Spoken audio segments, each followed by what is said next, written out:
Types of joint. तो देखिए ध्यान दीजिएगा यहां पर, तो जो प्रॉपरली वेल्डेड जॉइंट होता है उसके पास ज्यादा स्ट्रेंथ होती है। अच्छे से यदि आपने वेल्डिंग की होगी तो उसकी स्ट्रेंथ पहले से बहुत ज्यादा होगी। क्लियर? अच्छा, अब देखिए सबसे पहले हमारे पास किस तरीके का जॉइंट है? Butt joint. कैसा जॉइंट है? Butt joint. मैं जो अभी आपको दिखाया था फिगर, तब से इस तरीके का जॉइंट, इसे हम लोग बोलते हैं बट जॉइंट। क्या बोलते हैं? Butt joint. ये एक बॉडी है और ये दूसरी बॉडी है, ये पहली बॉडी है और ये दूसरी बॉडी है। जब ये आमने सामने हो, आमने सामने को क्या बोलते हैं हम? Face to face. क्या बोलते हैं? Face to face. तो जब फेस टू फेस हो, या फिर ये कह लीजिए एंड टू एंड हो, एंड टू एंड, तो जब फेस टू फेस हो या एंड टू एंड हो, इस तरीके से एंड टू एंड, एक एंड से दूसरा एंड, या फिर एक के मुंह के सामने दूसरे का मुंह, इस तरीके से हो, तो ऐसे जॉइंट्स को हम क्या बोलते हैं? बट जॉइंट बोलते हैं। क्या बोलते हैं? Butt joint. ठीक है, ओके। देखिए यहां पर जो हमने आपको वेल्ड जॉइंट दिखाया था, उसमें इस तरीके से जब हम वेल्ड जॉइंट बनाते हैं तो हमने बोला था कि इस तरीके से आपके पास पूरा तैयार हो जाएगा सीन। वेल्डिंग के बाद स्थिति कुछ ऐसी होगी, बताया था ना अभी हमने। ठीक है, ये दोनों बॉडीज जुड़ चुकी हैं इस तरीके से, ये दोनों बॉडीज यहां पर जुड़ चुकी हैं, और इस इलाके में क्या फॉर्म हुआ? ये, इसको बोलते क्या है? इसको हम लोग बोलते हैं वेल्ड जोन। ये तो मैंने आपको बता दिया, इसे क्या बोलते हैं हम लोग? Weld zone. ठीक है, वेल्ड जोन बोलते हैं इस इलाके को। लेकिन जब ये पूर्ण रूप से सूखा नहीं है, मतलब ये मोल्टन फॉर्म में है, तो यदि ये पूरा इलाका, यदि इफ मोल्टन, यदि ये पूरा इलाका किस फॉर्म में है? मोल्टन फॉर्म में। मोल्टन मतलब लिक्विड मेटल के फॉर्म में है, तो इसे हम लोग क्या बोलते हैं मेरे दोस्त? इसे हम लोग बोलते हैं वेल्ड बीड। क्या बोलते हैं इसे हम लोग? वेल्ड बीड। तो वेल्ड बीड क्या होता है, कोई यदि पूछ ले आपसे, तो वेल्ड बीड वो इलाका होता है जहां पर दोनों बॉडीज आपस में क्या हुई हैं? फ्यूज हुई हैं, आपस में फ्यूज हुई हैं, और वहां पर इस समय पर वो मेटल सूखा नहीं है, मतलब किस फॉर्म में है? मोल्टन फॉर्म में है। तो उसे क्या बोलते हैं अपन? वेल्ड बीड बोलते हैं। क्या बोलते हैं? बीड। ओके, तो बीड, किसी ने पूछा बीड क्या होता है? बीड, तो बीड क्या होता है? हमने अभी क्या बोला, ध्यान से सुनना, हमने अभी क्या बोला कि ये जो बना है ना पूरा, ये पूरा जो बीड बना है, इसमें इन दोनों बॉडीज के मटेरियल का तो है ही, लेकिन बाहर से भी एक मटेरियल एक्स्ट्रा आया है इस जोन के अंदर। याद करो, थोड़ी देर पहले ही बताया था, बाहर से या तो आप एक फिलर रॉड लेकर आते थे इस गैप को भरने के लिए, या फिर आप जिस इलेक्ट्रोड का इस्तेमाल करते थे वेल्डिंग करने के लिए, वो इलेक्ट्रोड खुद गल गल के गिरता रहा इसमें, और उन सब के मटेरियल को मिक्स होकर ये बनना पड़ा। तो ये जो आप देख रहे हैं ना, ये पूरा का पूरा जो वेल्ड का इलाका आप देख रहे हैं, इसमें, इसको अब मैं हटा रहा हूं यहां से, ये जो पूरा का पूरा आप इलाका देख रहे हैं, इसको हम लोग क्या बोलते हैं? इसको हम लोग बोलते हैं, ये जो इलाका, इसको दो पार्ट में हम लोग डिवाइड करते हैं। एक वो पार्ट जो आपके सरफेस, जो बॉडी का सरफेस है, उससे ऊपर का जो इलाका है वेल्ड बीड में, इसको हम लोग क्या बोलते हैं? इसको हम लोग बोलते हैं रीइंफोर्समेंट। क्या बोलते हैं इसे हम? रीइंफोर्समेंट। रीइंफोर्समेंट क्या बोलते हैं हम इसे? रीइंफोर्समेंट बोलते हैं। ठीक है, तो जो ऊपर का इलाका है, इस पूरे के पूरे वेल्ड बीड में जो बॉडी की सरफेस के ऊपर का इलाका है आपकी वेल्ड बीड में, इसे हम बोलते हैं रीइंफोर्समेंट। और ये जो नीचे का इलाका होता है, इसे हम क्या बोलते हैं? पेनेट्रेशन। क्या बोलते हैं? पेनेट्रेशन। इसे हम बोलते हैं पेनेट्रेशन। तो ये हो गया पेनेट्रेशन, ये हो गया पेनेट्रेशन, और ये हो गया रीइंफोर्समेंट। क्लियर? तो रीइंफोर्समेंट इसके ऊपर का इलाका और पेनेट्रेशन ये वाला इलाका। बहुत अच्छे। अब हमने देख लिया कि दो पार्ट्स होते हैं। अब बट जॉइंट में देखिए क्या लिखा है कि रीइंफोर्समेंट ये जनरली किस चीज की वजह से बनता है? Melting of either the electrode और द फिलर मटेरियल। मैंने क्या बोला कि इन दोनों बॉडी के मटेरियल के अलावा बाहर से कौन गल के आएगा? या तो फिलर मटेरियल अलग से, फिलर रॉड आएगी, या फिर आपके ही वेल्डिंग में जो इलेक्ट्रोड यूज हो रहा है उसका मटेरियल गल के गिरेगा। अब मेरे को एक बार बताओ, जो चीज ऊपर से गल के गिरेगी उसी का तो ज्यादातर हिस्सा इस ऊपर वाले इलाके में जमा होगा ना। आपने देखा हो वेल्डिंग में जो ऊपर जमा होता है, तो इसीलिए हम ये बोल रहे हैं कि जो रीइंफोर्समेंट का जो मटेरियल होता है ना, ये किसकी वजह से होता है? या तो ये इलेक्ट्रोड के मटेरियल की गलने की वजह से जमा हुआ है, या फिर ये बाहर से जो फिलर रॉड यूज किया उसके मटेरियल की गलने की वजह से हुआ है। क्लियर? चलिए आगे बढ़ते हैं। अब पेनेट्रेशन, अभी हमने बताया पेनेट्रेशन किस वजह से होता है, ध्यान दो। पेनेट्रेशन नीचे की जगह थी, याद है ना, नीचे वाली। तो पेनेट्रेशन किस वजह से हो रहा था? वो बॉडी के वर्कपीस के अपने मटेरियल गलने की वजह से उसमें पेनेट्रेशन आ रहा था। पेनेट्रेशन मतलब होता है गहराई। तो वेल्ड बीड के अंदर जो गहराई मिल रही है ना, वो वर्कपीस के अपने मटेरियल के गलने के और फ्यूज होने की वजह से मिलता है। क्लियर? चलिए, बीड मैंने आपको बता ही दिया। बीड क्या होता है? बीड होता है जो पोर्शन जमा हो रखा है, उसे हम बोलते हैं बीड। तो ये किस वजह से बनता है? जो डिपॉजिट हो रहा है ना, जो ये वेल्ड बीड हमने देखा अभी जो हमने ये बीड देखा इस तरीके से, इसमें जो ये ऊपर वाला इलाका है ना, ये वाला, इसको बोलते हैं डिपॉजिट हुआ है। क्या हुआ है? डिपॉजिट। तो बीड क्या होता है? ये बेसिकली डिपोजिशन होता है मटेरियल का। अब मेरे को एक बात बताओ, जो मटेरियल डिपॉजिट होगा, तो यार डिपॉजिट तो होता है कोई चीज जो बाहर से गलेगी, उसी का मटेरियल गल गल के गिरेगा। तो कहीं जो चीज डिपॉजिट हो रही है, तो वो बाहर से जो इलेक्ट्रोड या फिर फिलर रॉड गल रहा है, उसके मटेरियल गिरने की वजह से हो रही है। तो बीड क्या होता है? डिपोजिशन को बोलते हैं बीड। जो डिपॉजिट हुआ है ना मटेरियल, उसको बोलते हैं बीड। रीइंफोर्समेंट भी ऑलमोस्ट यही चीज है। क्लियर? चलिए हम बढ़ जाते हैं फिर आगे। तो बेसिक चीजें हम देख रहे हैं। इसके बाद डाइल्यूशन नाम का एक छोटा सा टर्म होता है। डाइल्यूशन एक टर्म होता है, इसको ध्यान दीजिए इस पे।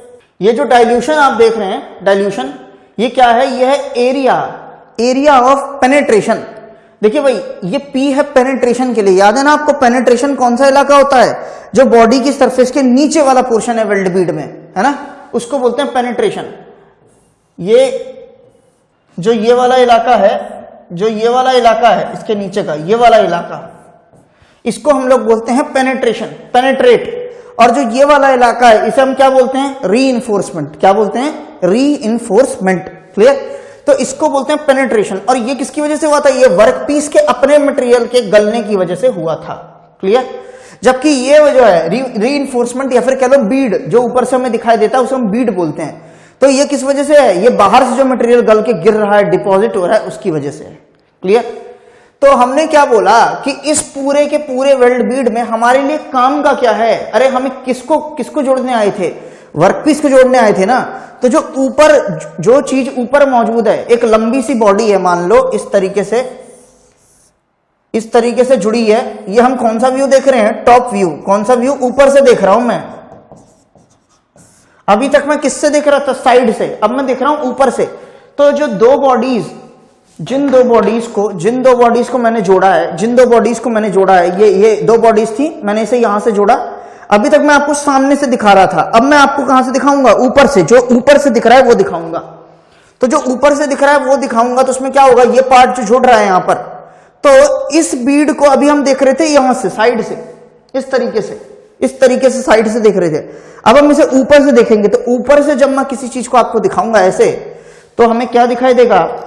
ये जो पोर्शन है, ये वाला जो पोर्शन है जो आप देख रहे हैं, ये आपको दिखाई देगा, क्योंकि ये ऊपर से दिखेगा आपको इस तरीके से। ये पूरा का पूरा जो ऊपर वाला पोर्शन है, पूरी बॉडी में लेंथ में बिछा हुआ है। ये तो हम क्रॉस सेक्शन को काट के, किसी भी जगह काटोगे और उसको फिर साइड से ऐसे करके देखोगे, तो आपको ये क्रॉस सेक्शन दिखाई देगा। तो ये ऊपर जमा है। तो जो चीज ऊपर जमा है, वो चीज आपके दोनों वर्कपीस जो जुड़े हुए हैं ना, उसको ना एक रफ पैच दे रहा है, अजीब सा लग रहा है, ऊपर से खराब लग रहा है, सुंदर नहीं लग रहा। तो यदि आपको अपने वर्कपीस को सुंदरता प्रदान करनी है, तो आपको क्या करना है? ये पूरा का पूरा जब फ्यूज हो जाए वेल्ड बीड, तो इस पोर्शन को काट के इधर से हटा देना है। इस पोर्शन को इधर से काट कर हटा देना है। इस पोर्शन को इधर से काट के हटाओगे, ऊपर से हटाओगे, तब जाकर आपको नजर आएगा कि जब दो बॉडी जुड़ी तो ऐसा लगेगा वो एक हो गई हैं। देखते हो ना, साफ करते हैं। ऊपर से जो भी वेल्डिंग करने में एक्स्ट्रा चीज जमा हो जाती है, उसको क्या करते हैं? साफ करते हैं। तो ऊपर से क्या साफ करते हैं? ऊपर से साफ करते हैं ये वाला पोर्शन। और ये पोर्शन क्या था, ये पोर्शन था रीइंफोर्समेंट, याद है ना आपको। तो इसको बोलते हैं एरिया ऑफ रीइंफोर्समेंट और इसको बोलते हैं एरिया ऑफ पेनेट्रेशन।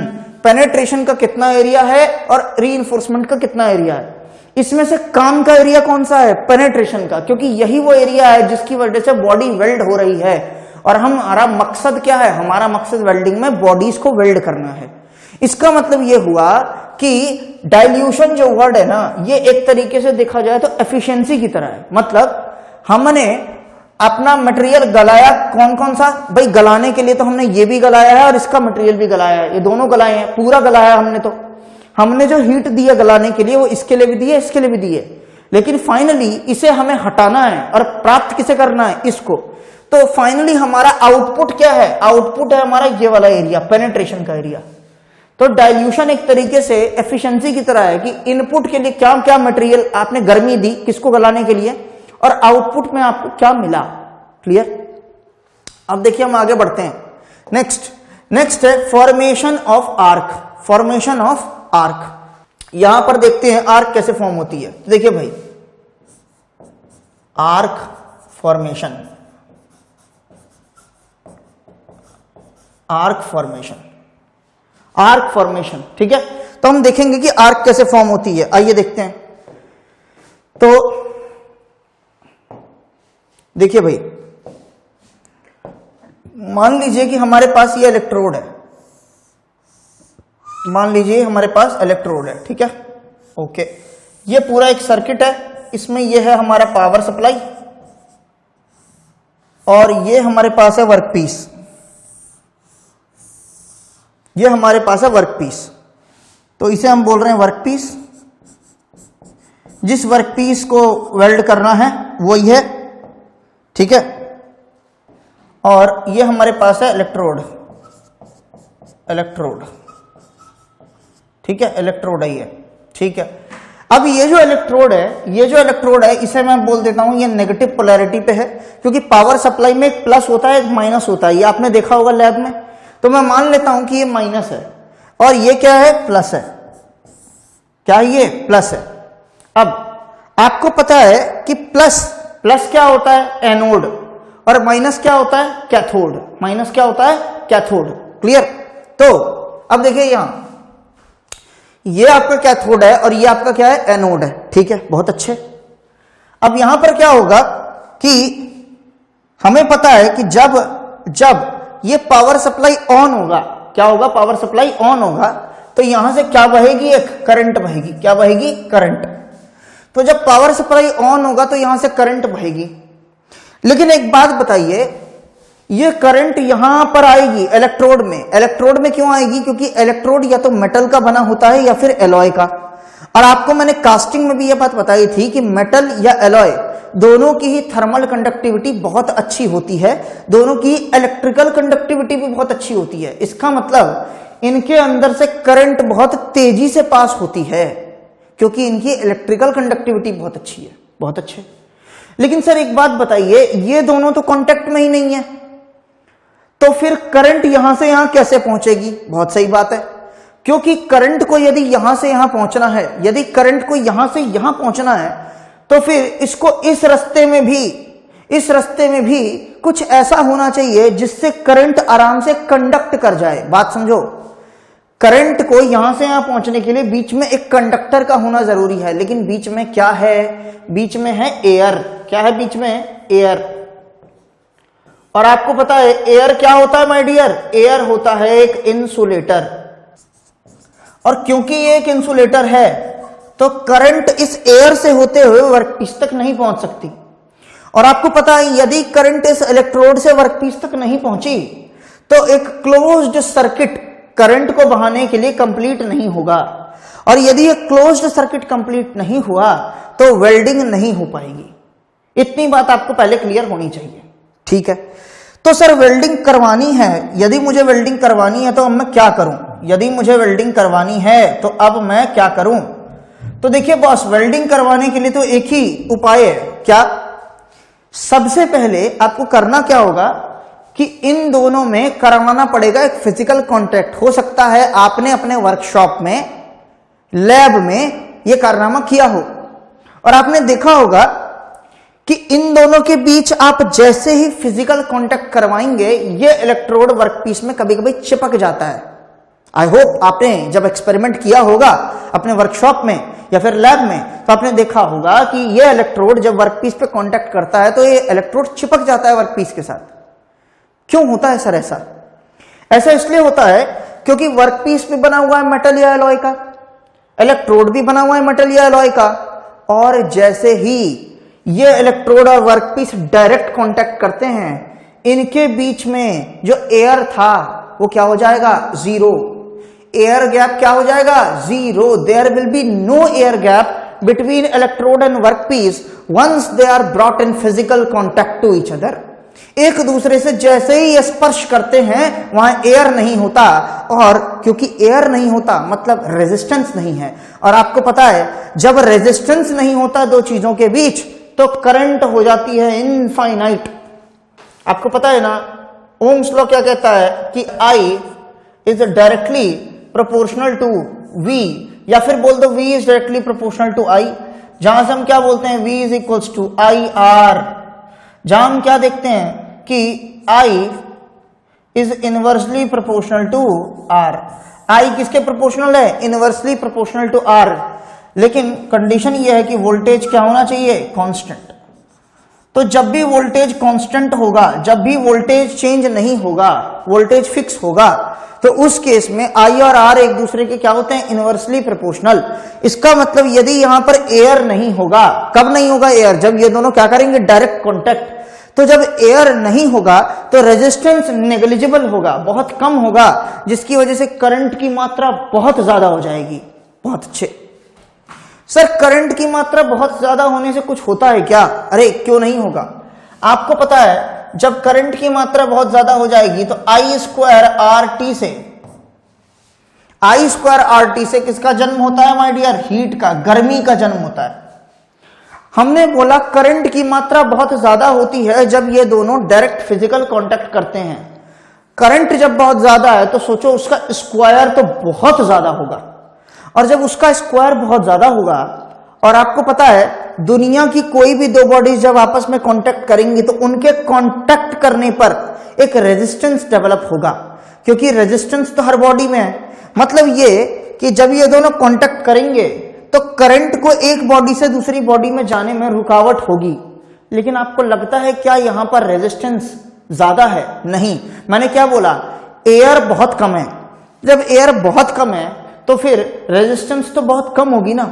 इसका मतलब I स्क्वायर बहुत ज्यादा है, रेजिस्टेंस कम है। तो मेरे को एक बात बताओ कि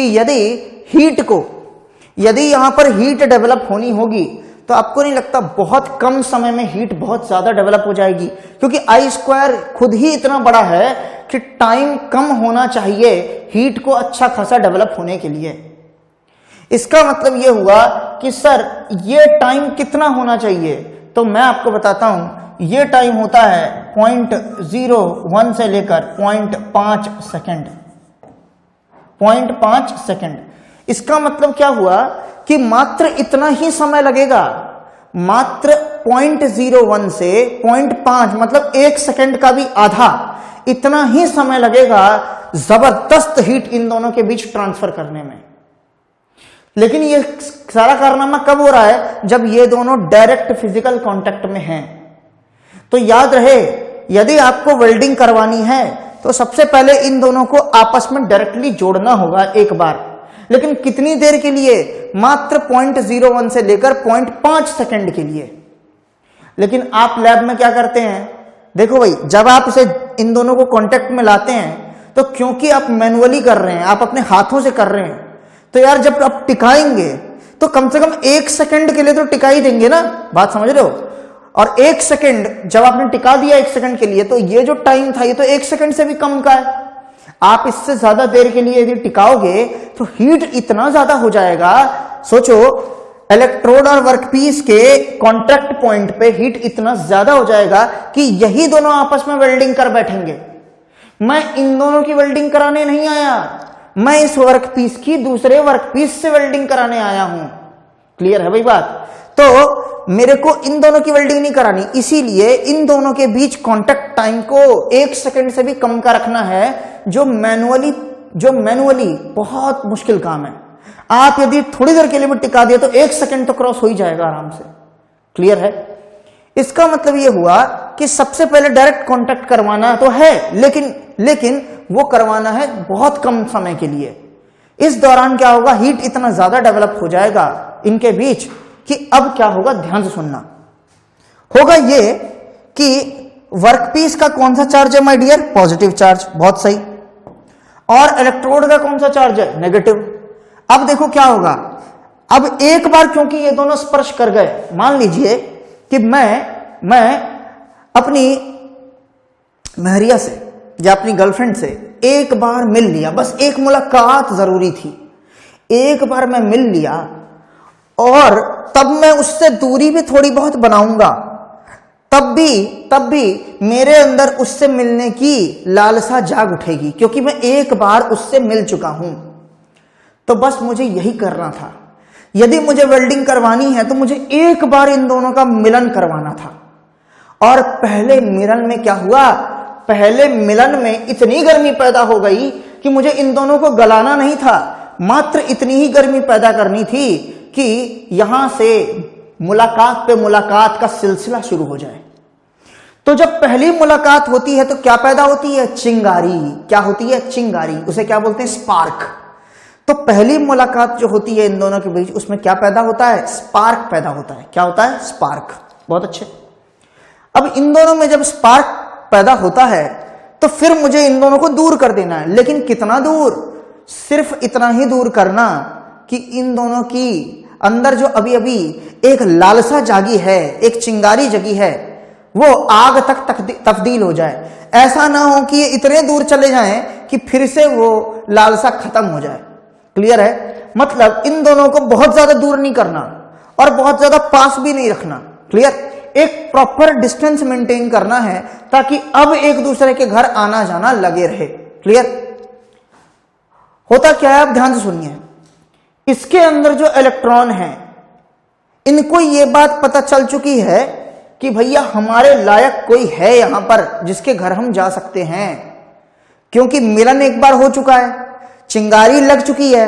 तो उसकी वजह से अब यह इलेक्ट्रॉन पागल हो गया है। किसके लिए, वर्कपीस के अंदर जो पॉजिटिव आयन मौजूद है उसके लिए। और इसके अंदर का जो पॉजिटिव आयन है वो भी फड़फड़ा रहा है किससे मिलने के लिए, इसके अंदर के नेगेटिव या फिर इलेक्ट्रॉन से मिलने के लिए। बहुत जबरदस्त स्थिति पैदा कर चुके हैं। अब आप एक ऐसी स्थिति पैदा कर चुके हैं कि अब इनको रोकना असंभव है। लेकिन इनको रोकना असंभव तभी तक है जब तक ये गैप मेंटेन है इनके बीच। मान लो आप दोनों के घर इतने दूर हो जाएं कि आप दोनों का आना जाना ही मुश्किल हो जाए, तब क्या होगा, तब यहां से रास्ता फिर से कट जाएगा। अभी रास्ता हमने बनाया है, कैसे बनाया है, एक बार इन दोनों को मिलाकर हमने चिंगारी पैदा कर दी है इन दोनों के बीच। अब ये बिना मिले नहीं रह सकते, लेकिन ऐसा तभी होगा जब एक प्रॉपर गैप होगा। एक हद से ज्यादा गैप होगा तो फिर कट जाएंगे। क्लियर? ये बात हमेशा याद रखना, जब मैं बार बार बोल रहा हूं एक प्रॉपर गैप होना जरूरी है। ये जो प्रॉपर गैप आप देख रहे हैं, इस गैप को हम लोग बोलते हैं आर्क गैप। आर्क गैप या फिर आर्क लेंथ, क्या बोलते हैं इसे हम, आर्क लेंथ। तो इस गैप को हम लोग बोलते हैं आर्क गैप या फिर आर्क लेंथ। कितना होता है ये आर्क गैप या आर्क लेंथ? ये आर्क गैप या आर्क लेंथ होता है, इसे हम डेडिकेट करते हैं किससे, LA से। किससे, LA। कितना होता है ये LA होता है 1 से लेकर 1.15 गुना किसका, D का। ये D क्या है मेरे दोस्त, ये D है डायामीटर ऑफ इलेक्ट्रोड। ये क्या है, D है डायामीटर ऑफ इलेक्ट्रोड। इलेक्ट्रोड का डायामीटर जितना होगा उसका 1 गुना से लेकर 1.15 टाइम्स, याद रखिए 1.5 नहीं है, 1.15 टाइम्स है। ओके, इतना गैप आपको मेंटेन करना है यदि इस चिंगारी को आग में बदलना है तो। क्लियर? अब चिंगारी लग चुकी है, फिर एक बार फिजिकल कांटेक्ट हो चुका है, इसका इलेक्ट्रॉन ललायित है इसके पॉजिटिव चार्ज की तरफ आने के लिए। बहुत अच्छे सर, आइए शुरू करते हैं गेम, आगे बढ़ाते हैं गेम को। अब ये जो इलेक्ट्रॉन है, ये सारे इलेक्ट्रॉन यहां से निकलना शुरू हो जाएंगे। ये सारे इलेक्ट्रॉन यहां से निकलना शुरू हो गए। ये इलेक्ट्रॉन सारे अपने अपने घर से निकलना शुरू हो गए। और किसकी तरफ जा रहे हैं ये सब? ये सब के सब अग्रसर हैं किसकी ओर? वर्कपीस की ओर। किसकी ओर? वर्कपीस की ओर। जब ये सब वर्कपीस की ओर जा रहे होंगे तो हम आपको एक बड़े पिक्चर में अब इसको दिखाने वाले हैं। तो ये हमारा इलेक्ट्रॉन है, इलेक्ट्रोड है, ये हमारा इलेक्ट्रोड है, और ये है हमारा वर्कपीस। ये है हमारा वर्कपीस, वर्कपीस। ठीक है। अब यहां से बहुत सारे इलेक्ट्रॉन निकल चुके हैं, बहुत सारे इलेक्ट्रॉन यहां से निकल चुके हैं। क्लियर? ठीक इसी तरीके से यहां से भी बहुत सारे पॉजिटिव चार्ज निकल चुके हैं, यहां से भी बहुत सारे पॉजिटिव चार्ज निकल चुके हैं। ठीक है। तो यहां से इलेक्ट्रॉन निकल चुके हैं, यहां से पॉजिटिव चार्ज निकल चुके हैं। बहुत अच्छे। और इन दोनों के बीच का गैप इतना है कि ये दोनों आराम से ट्रेवल कर सकते हैं। मैं ऐसा क्यों बोल रहा हूं बार बार, इसके पीछे एक रीजन है। आइए देखते हैं रीजन क्या है। जो मास होता है इलेक्ट्रॉन का वो होता है 9.1 इंटू 10 की पावर -31 kg। ये मास होता है किसका? इलेक्ट्रॉन का। और जो पॉजिटिव चार्ज का मास होता है वो होता है 1.67 इंटू 10 की पावर -27 kg। इसका मतलब एक चीज तो यहां क्लियर है। वो क्या? क्लियर ये है कि जो पॉजिटिव चार्ज का मास है वो 1600 गुना ज्यादा होता है। एग्जैक्टली देखा जाए तो 1637 टाइम्स ज्यादा होता है। किससे? इलेक्ट्रॉन के मास से। इसका मतलब यह हुआ कि इलेक्ट्रॉन का मास इतना हल्का है कि जब ये आ रहा होगा ना हवा में, रास्ते में, तो हवा का यदि हल्का सा भी झोंका लग गया ना तो ये सारा इलेक्ट्रॉन बिखर जाएगा, यहां तक नहीं पहुंच पाएगा अपनी मंजिल तक। मंजिल क्या है? वर्कपीस। क्योंकि वर्कपीस के पास क्या है इस समय? Positive charge. इसके पास क्या है इस समय? Negative charge. तो इलेक्ट्रॉन नेगेटिव से दूर भागता है और पॉजिटिव की ओर जाता है। आपको पता है ना law of attraction, law of charges of attraction और रिपल्शन का। तो अब देखिए यहां पर क्या होगा, ये पॉजिटिव चार्ज इधर रवाना है, इलेक्ट्रॉन इधर। इलेक्ट्रॉन बहुत हल्का है और क्योंकि ये हवा से बिखर न जाए इसलिए इन दोनों के बीच का गैप लिमिटेड होना चाहिए। ज्यादा गैप होगा तो इलेक्ट्रॉन जब तक रास्ते में यहां पहुंचेगा तब तक इसे हवा उड़ा देगी। तो याद रखना उस गैप को। गैप इज 1 से लेकर 1.15 times of diameter of electrode. Clear? अब ये इलेक्ट्रॉन इधर आ रहा होगा, पॉजिटिव चार्ज उधर जा रही होगी। अब इलेक्ट्रॉन की मुलाकात किससे होती है? एयर से। और एयर ठहरा एक इंसुलेटर। ये बात आपको पता है कि एयर एक इंसुलेटर है ना? यस, एयर एक इंसुलेटर है। अब क्योंकि एयर एक इंसुलेटर है तो इनकी मुलाकात जब एयर से होगी तो ये लोग एयर को क्या कर देंगे? आयोनाइज कर देंगे। क्या कर देंगे? आयोनाइज कर देंगे। तो ये क्या हो गया? इलेक्ट्रॉन्स क्या कर रहे हैं? एयर को आयोनाइज कर रहे हैं। Ionize the air particles. Air particles को क्या कर दिया गया है? आयोनाइज कर दिया गया है। एयर पार्टिकल्स को क्या कर दिया? इलेक्ट्रॉन्स ने आयोनाइज कर दिया। आपको पता है ना इलेक्ट्रॉन्स के पास क्या है? चार्ज है। एयर के पास कोई चार्ज नहीं होता। तो इलेक्ट्रॉन्स अपना चार्ज एयर को देकर एयर को आयनाइज कर देते हैं, आयन से भर देते हैं पूरा एयर। आयन क्या होता है? ऐसी कोई भी पार्टिकल जिसके ऊपर चार्ज हो उसे बोलते हैं आयन। क्लियर? क्या बोलते हैं? आयन। और आयंस क्या हुए हैं? एयर में मिक्स होकर एयर को क्या कर दिया? आयनाइज कर दिया। बहुत अच्छे।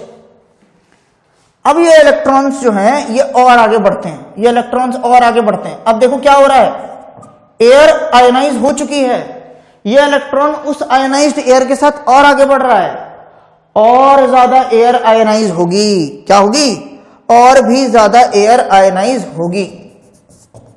अब यहां पर क्या हो गया है, यहां पर ये बन गया है हाईली आयनाइज्ड गैस कॉलम। इसे क्या बोलते हैं अपन? इसे हम लोग बोलते हैं प्लाज्मा। क्या बोलते हैं? प्लाज्मा। प्लाज्मा। ये प्लाज्मा क्या है सर? प्लाज्मा होता है highly ionised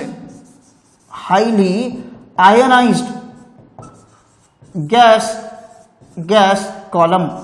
highly ionised gas column, इसका मतलब एक ऐसा गैस कॉलम जो बहुत ज्यादा आयनाइज्ड है, हद से ज्यादा आयनाइज्ड है।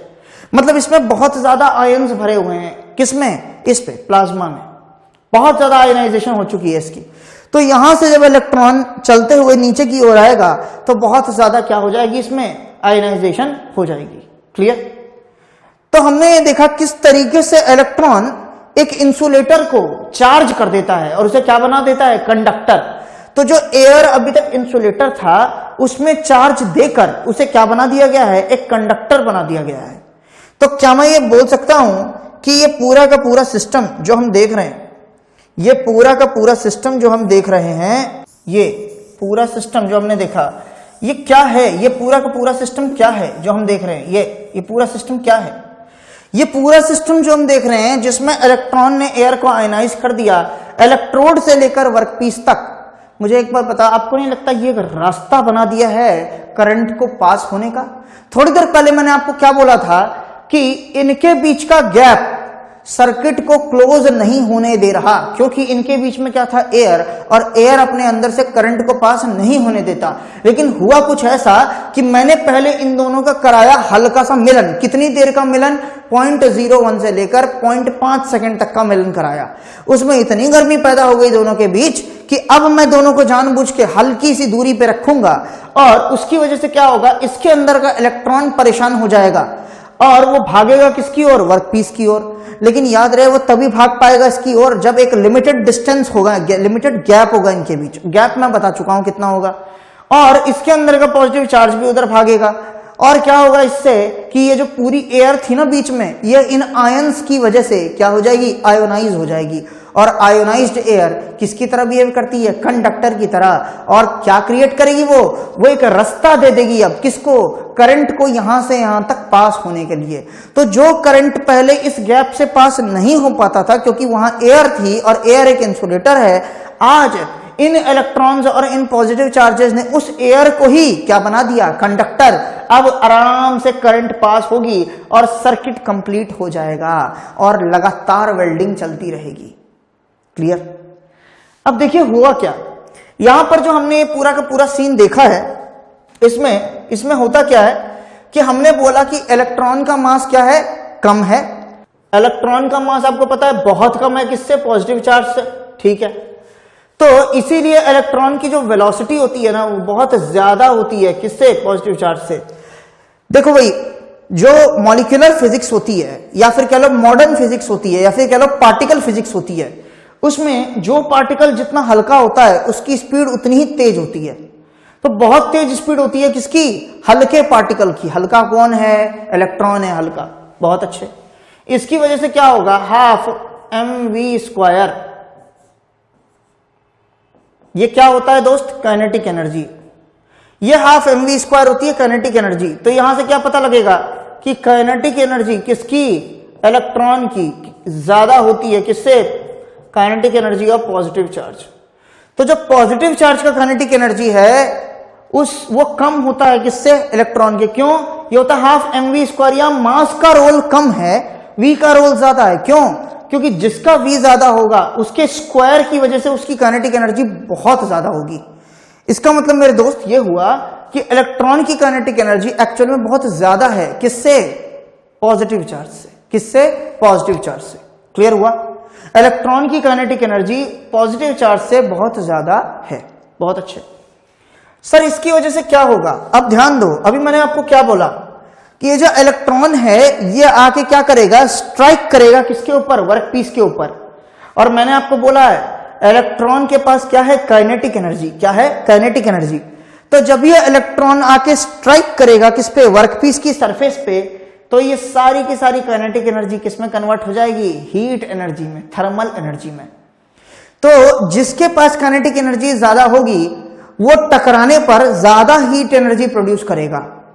तो इस केस में इलेक्ट्रोड जो कि नेगेटिवली चार्ज था और वर्कपीस जो कि पॉजिटिवली चार्ज था, उसमें वर्कपीस के ऊपर क्योंकि पॉजिटिव चार्ज है तो इसके ऊपर इलेक्ट्रॉन टकराएगा और इसकी सरफेस पर हीट एनर्जी क्रिएट करेगा। ऐसे ही जो पॉजिटिव चार्ज है वो यहां से इलेक्ट्रोड की सरफेस की ओर भागेगा और वह इलेक्ट्रोड की सरफेस पर टकराएगा और वहां हीट एनर्जी प्रोड्यूस करेगा। इसका मतलब यह हुआ कि इलेक्ट्रॉन के पास काइनेटिक एनर्जी क्योंकि ज्यादा है तो ये क्या करेंगे भाई साहब? Thermal energy thermal energy will be produced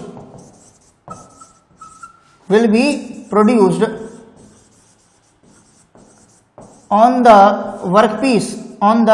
workpiece, ये वर्कपीस है, ठीक है, शॉर्ट में लिखा है मैंने, on the workpiece once these electrons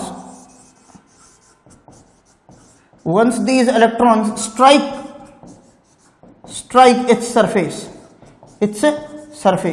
एक बार इलेक्ट्रॉन वर्कपीस के सरफेस पर स्ट्राइक कर दे, वो सारी एनर्जी जो काइनेटिक थी वो किसमें कन्वर्ट हो जाएगी, थर्मल और हीट एनर्जी में। इसीलिए वेल्डिंग में वर्कपीस गलता है। अब आपको समझ में आया वर्कपीस क्यों गल रहा है, गैप मेंटेन कर रखा है हमने इलेक्ट्रोड और वर्कपीस के बीच में, फिर भी वर्कपीस गलेगा। क्यों? क्योंकि वहां से जो इलेक्ट्रॉन निकली है वो टकराएगी किससे, वर्कपीस की सरफेस से, और उसको गला देगी।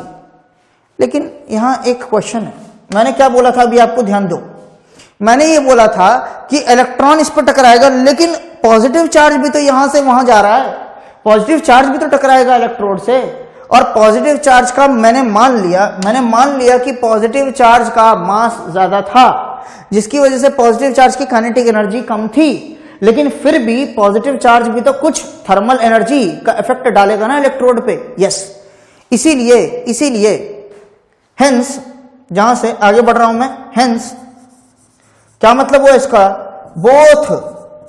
Both workpiece and electrode, both workpiece and electrode will melt, दोनों गलेंगे by this heat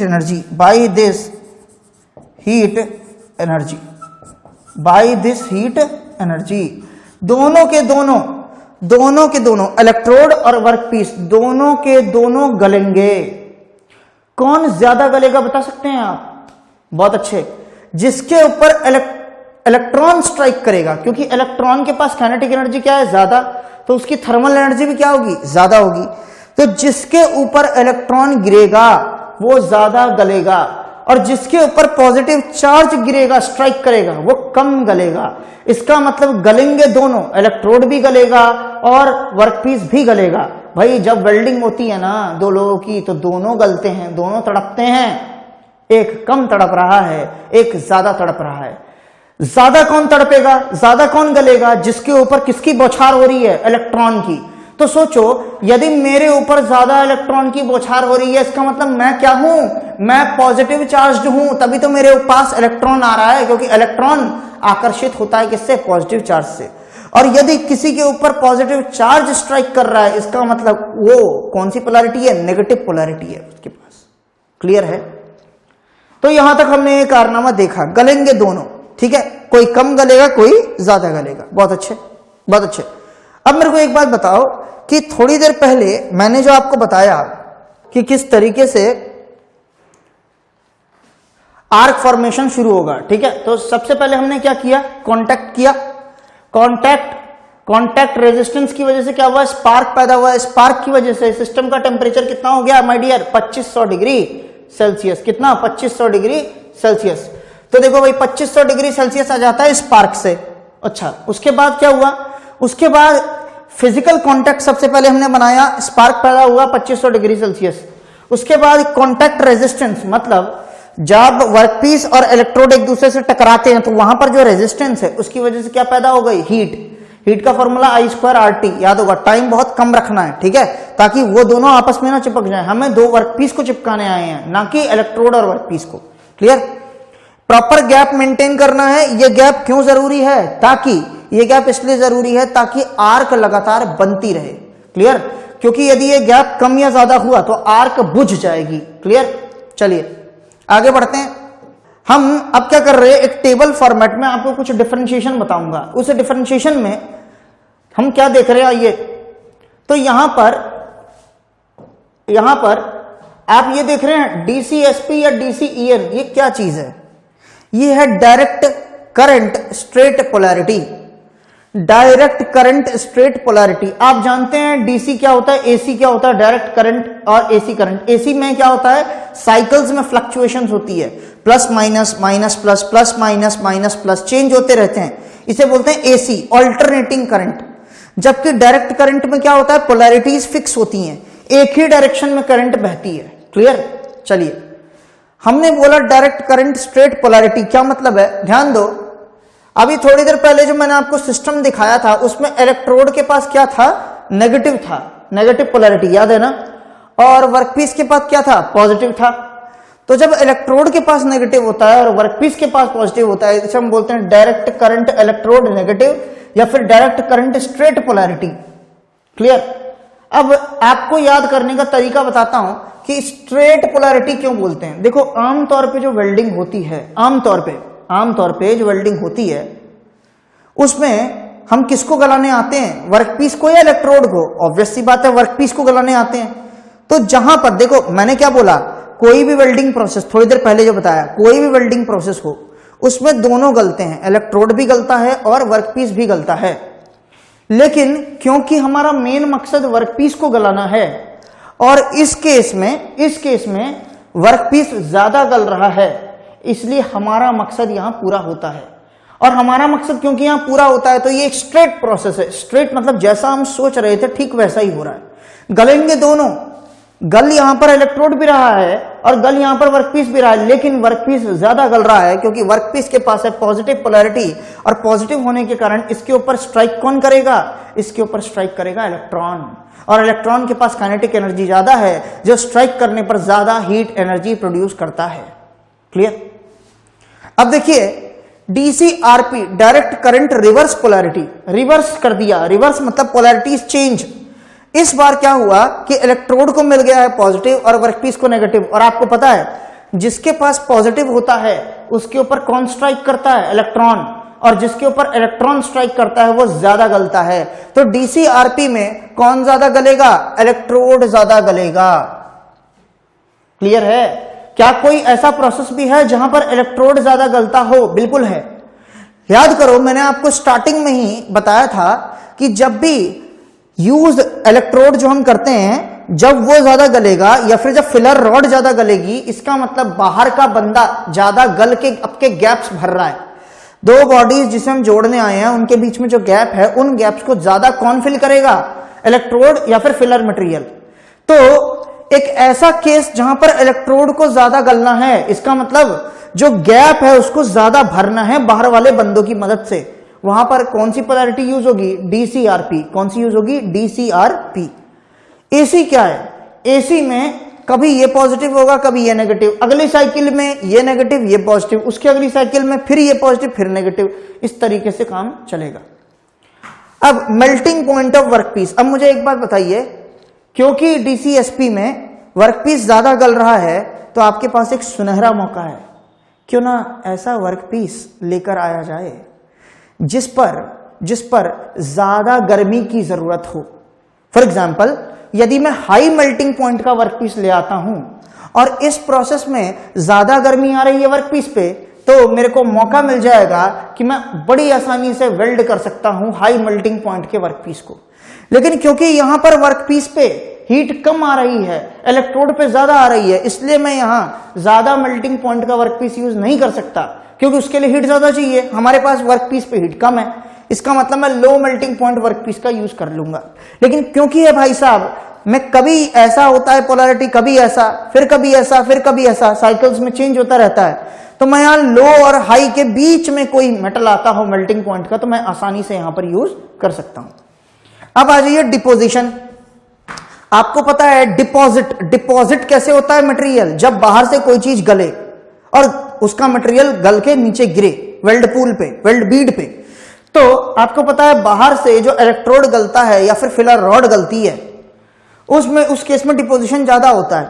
और आपको पता है इलेक्ट्रोड ज्यादा कहां पर गलेगी, डिपोजिशन जिसकी वजह से हो रहा है वो ज्यादा गलेगा, तभी तो डिपोजिशन ज्यादा होगा। वो ज्यादा कहां गल रही है, डीसीआरपी में। देखो, रिवर्स का मतलब सोच लेना अपने आप कि जो आमतौर पे वेल्डिंग में होता है उसका उल्टा हो रहा है। आमतौर पे वेल्डिंग में ज्यादा कौन गलता है, वर्कपीस, वहां उल्टा हो रहा है। क्या हो रहा है, यहां पर इलेक्ट्रोड ज्यादा गल रहा है। तो इलेक्ट्रोड जहां ज्यादा गलेगा वहां पर डिपोजिशन हाई होगी, ऑब्वियस सी बात है, और बाकी आपका लोअर मीडियम।